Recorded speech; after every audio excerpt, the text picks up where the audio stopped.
So it's time for our final segment, our must-add, must-drop player. Curtis, you go first this week. Who's your must-add and must-drop player? Yeah, I'll go with Dwayne Eskridge. I think he's kind of under the radar and could have a big role, especially against the Giants this week in a game that might have some points, possibly. And then my drop is I'm dropping Art Smith. Like what was that performance on the weekend to be trailing and throw the ball so little? It's a tough situation out there in Falcon Land. It is. All right, my guys, I'm going to go with Deshaun Watson because he does have the ability to win you a championship. I agree with Curtis that there's certain criteria by which you would add him, but he's my must add. And my must drop is any Seattle back not named Kenneth Walker, because Kenneth Walker is the truth. And the truth has come into fantasy football.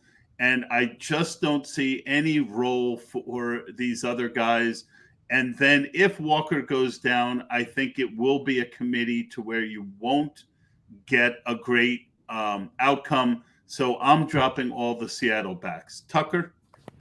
I'll add another Walker, and I'll add my college classmate, PJ Walker. You saw what he did against Tampa Bay, out-dueling Tom Brady, throwing for 2 touchdowns. And even though this is somewhat facetious, he has Atlanta coming up this week in a dome against a secondary that's currently missing both of their starting quarterbacks, just the way Tampa Bay was missing both of their starting cornerbacks on Sunday. So in a world where quarterbacks and just passing the ball in general has been completely hit or miss, that certainly could be an option if you're desperate. And then it's interesting, we haven't talked about it yet, but Najee Harris has just been absolutely abysmal this year. That offense is terrible.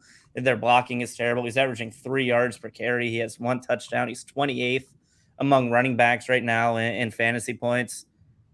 Maybe this will be the kick in the butt he needs, but I mean, he has just been atrocious this year. Yeah, he was a bad pick.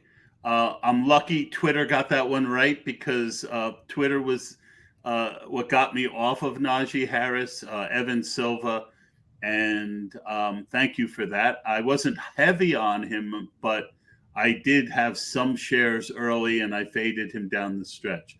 That's going to do it for the Waiver Wire and Injury Report show for Sharp Football Analysis. I'm your host, Todd Burrows, and we will see you next week. Goodbye.